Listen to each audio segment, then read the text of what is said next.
সবার কাছে আমরা সবাই জানাই দিতে চাই, বেশি পণ্য কিনে ধন্য এখন আমরা হতে চাই। জয়লা যায় ভারতের, জয়লা যায়, জয়লা যায় ভারতের, জয়লা যায়। মাতৃভাষা বাংলা ভাষা ভুলে যাব না, বাংলাদেশকে বাঁচাবো মোরা, এখন বলো না। আমার ভাবিজান যখন বাজারে গিয়ে বেশি পণ্য কিনে নিয়ে নাইসা নাইসা হাইটা যায়, জয়লা যায় ভারতের, জয়লা যায়। ধন্যবাদ সকলকে। ধন্যবাদ নাজমুল ভাইকে। এ পর্যায়ে বক্তব্য রাখবে গণ অধিকার পরিষদের সদস্য আব্দুল মোতালেব ভাই। আব্দুল মোতালেব। আসসালামু আলাইকুম রহমতুল্লাহি ওয়া বারাকাতুহু। আমি আমার বন্ধুগুলোর উদ্দেশ্যে একটি কথা বলতে চাই। সেই কথাটা আমরা 18 কোটি জনগণ, আমরা কেন ভারতের কাছে ভয় পাই? আমরা সামনে আমাদের দেখতে পাই তারা 1 লক্ষ জনগণ, তারা ভারতকে ভয় পাই না, তারা ভারতকে বয়কট করে। আমরা কেন ভারতকে বয়কট করতে চাই না? আমরা ইমানি শক্তি দিয়ে ভারতকে বয়কট করে জানাতে চাই, ভারত তোমাদের আমাদের দরকার নাই। আমরা আমাদের অস্তিত্ব রক্ষা করার জন্য জীবন দিয়ে হলেও ভারতের বিরুদ্ধে আমরা রুখে দাঁড়াবো। আমাদের দেশকে সংরক্ষণ করার জন্য আমাদের জীবন দিয়ে হলেও আমরা এই দেশের স্বাধীনতা সার্বভৌমত্ব রক্ষা করব। এই বাংলাদেশে কোন অন্য আদিবাসী আধিপত্যবাদীদের কর্তৃত্ব আমরা করতে দেব না। এই দেশ রক্ত দিয়ে এই দেশকে আমরা রক্ষা করেছি, এই দেশের স্বাধীনতা আনছি 30 লক্ষ শহীদের বিনিময়। এই দেশ আমরা অন্য দেশের আধিপত্য হতে দিতে পারি না। আমাদের একটাই উদ্দেশ্য থাকবে, আমাদের জাতি, আমাদের বর্ণ সবাই আমাদের ভাই ভাই, হিন্দু খ্রিস্টান বৌদ্ধ সবাই আমাদের ভাই। এই দেশের নাগরিক সবাইকে আমরা ভালোবেসে একই সাথে একই কাতারে দাঁড়িয়ে ইন্ডিয়াকে বয়কট করে এই দেশ থেকে ইন্ডিয়া বিতর্ক করেই ইনশাআল্লাহ ছাড়ব। আসসালামু আলাইকুম রহমতুল্লাহ। ধন্যবাদ। এই পর্যায়ে বক্তব্য রাখবেন অন্যতম নেতা মুজাহিদ ইব্রাহিম। বিসমিল্লাহির রহমানির রহিম। আসসালামু আলাইকুম ওয়া রাহমাতুল্লাহ।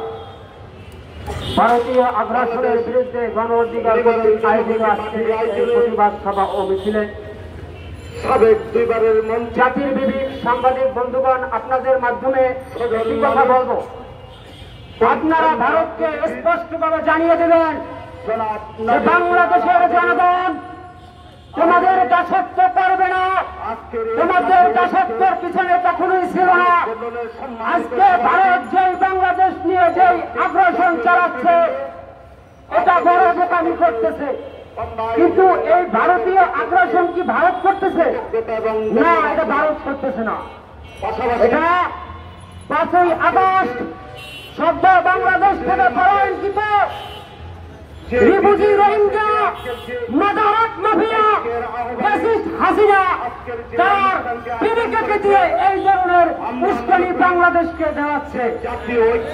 আমি বলবো, তোমাকে তো এদেশের জনগণ কবেই প্রত্যাখ্যান করেছে, আর দিল্লির দাদা বাবুরা তোমরা তোমার বিবেকের কথায় বাংলাদেশ নিয়ে যে উস্কানিমূলক বক্তব্য এবং অপতৎপরতা চালাচ্ছ, এতে তোমাদের নিজের পায়ে নিজেরা কুড়াল মারতেছে। তোমরা স্বপ্ন দেখো আমার ভূমি চট্টগ্রাম তোমরা দখলে নিবা, বুকার স্বর্গে বসবাস করো। এদেশ বহু বড় ইতিহাস, বহু ইতিহাস আছে দেশ নিয়ে। এদেশ নিয়ে ষড়যন্ত্র করবা, আর এদেশের জনগণ বসে বসে তা দেখতে কখনোই না। আরে বেটা, এদের মাথায় হয়েছে সমস্যা, যার কারণে একটা স্বাধীন সার্বভৌমত্ব তৈরি একের পর এক অপতৎপরতা তোরা চালাইতেছি। এজন্য এদেশের 18 কোটি মানুষের জমি চট্টগ্রাম দখলের স্বপ্ন দেখো, তাহলে আমি বলবো ইঞ্চি ইঞ্চি রাখি সোনার চাইতে থাকি, নগদ রক্ত দিয়ে কেনা শত্রু বাহানাদার বিদেশি গাদ্দার প্রথম ঐক্যতার একটি কোনাও তার কেড়ে নিতে কেউ পারবে না। আসসালামু আলাইকুম। পাশাপাশি আমাদের যারা ধন্যবাদ এই পর্যায়ে বক্তব্য রাখবে যারা 2018 কোটা আন্দোলনের অন্যতম নেতা নাজির তাদের ইমরান আল নাজির, পাশাপাশি যারা দাদা খেয়ে এসেছেন নাকি যে খাবেন, এই ধরনের ম্যানার যারা বুকে ধারণ করে তাদের বন্ধু হতে পারে কেউ? ভারতের বন্ধুকে তার আশেপাশের রাষ্ট্রগুলো বলেন তো, ভারতের কোন বন্ধু আছে? ভারতের কোন বন্ধু আছে? ভারতের কোন বন্ধু থাকতে পারে না যারা বলে দাদা খেয়ে এসেছে নাকি যে খাবেন।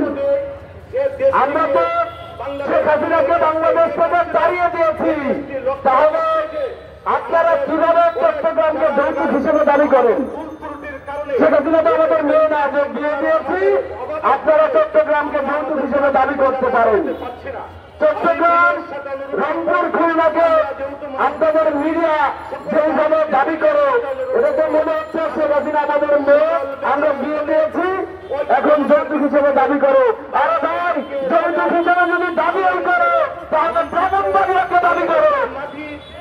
সমাজের মধ্যে ভারতকে ঠেকাইতে আমাদের ব্রাহ্মণবাড়িয়াই যথেষ্ট। বন্ধুগণ, দীর্ঘদিন যাবৎ ভারতীয় আধিপত্য এবং ভারতীয় পণ্য বয়কটের দাগে গণ অধিকার পরিষদ রাজপথে সংগ্রাম করে এসেছে। সেই সংগ্রামের সুফল কিন্তু এখন বইতে শুরু করেছে। আপনারা দেখছেন জাতীয় ঐক্যের ব্যাপারে সকল রাজনৈতিক দল কিন্তু ঐক্যবদ্ধ হয়েছে। সেইটা বিদেশি শত্রুর ষড়যন্ত্র কিংবা বাংলাদেশের অভ্যন্তরে আওয়ামী রাষ্ট্রযন্ত্রের ষড়যন্ত্র, যে কোনো ষড়যন্ত্র ঠেকাতে কিন্তু আমরা প্রস্তুত।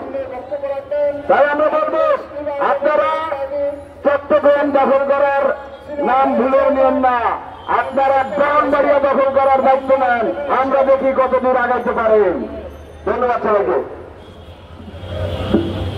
ধন্যবাদ। এবার এ পর্যায়ে বক্তব্য রাখবেন 18 আন্দোলনের আরেক অন্যতম নেতা মুজাম্মেল মিয়াজি।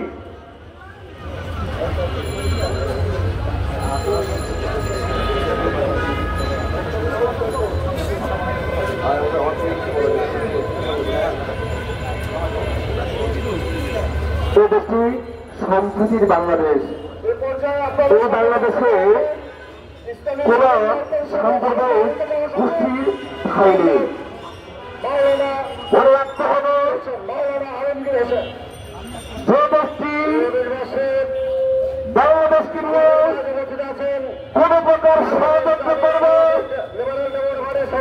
এই দেশটি খুব দাঁড়ান, খুব বাংলার মাটিতে ভাই বোনেরা 2024 সালে ছাত্রদের আন্দোলনের মধ্যে দিয়ে ভারতের দীর্ঘদিনের বিশ্বাস